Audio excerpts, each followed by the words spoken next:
Hey guys, welcome back to the YouTube channel of Educated Journey.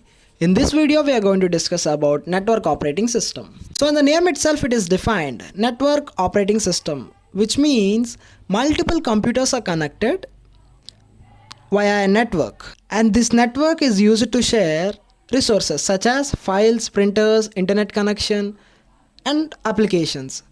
So in short, we can say that network operating system acts as a communicator which is used for communication, and it controls. How it controls? Let's see via an example. So in the diagram we can see a server in the left side. In this server we are having a network operating system running in it. And next the server is connected to a hub. This hub is used to connect multiple computers, as it is connected to user 1, user 2, user 3, user 4 and so on. So when the user 1 logins and asks for access to some file, the network operating system checks who is the user and whether the user is having the access to access that file.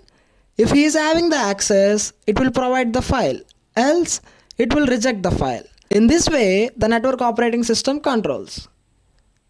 And there are two types of network operating system. The first one is client server. The second one is peer-to-peer. Let's see one by one. So what is a client server network operating system? In client server operating system, there is one central server. This server is used to control everything within the network, and there are these clients who ask for the request, like asking some data, and the server responds to the data if the user is authenticated or if he has the permission. If the user doesn't have the permission and he asks the server that he needs something, the server will simply reject. Coming to peer-to-peer network, here we don't have any central server. Every computer in the network acts as a server, which means every computer acts as a server and every computer can share the resources with others. And this is the notes of the lecture, which will be helpful for your exams.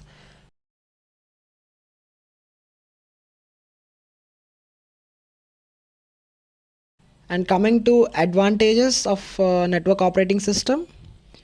Network operating system has advantage of resource sharing, as we can share files from one system to another system, and it has a better security because the server verifies whether the user is verified or not.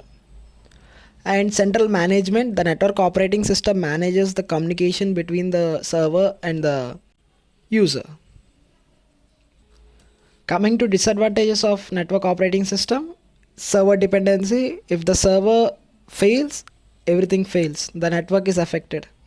And high cost, because the server costs high for installation. And the other disadvantage is maintenance requirement, because the server needs to be maintained regularly and it needs skilled people to manage. So it's one of the disadvantage. And if you like the video and if this video is helpful for you, like, share and subscribe.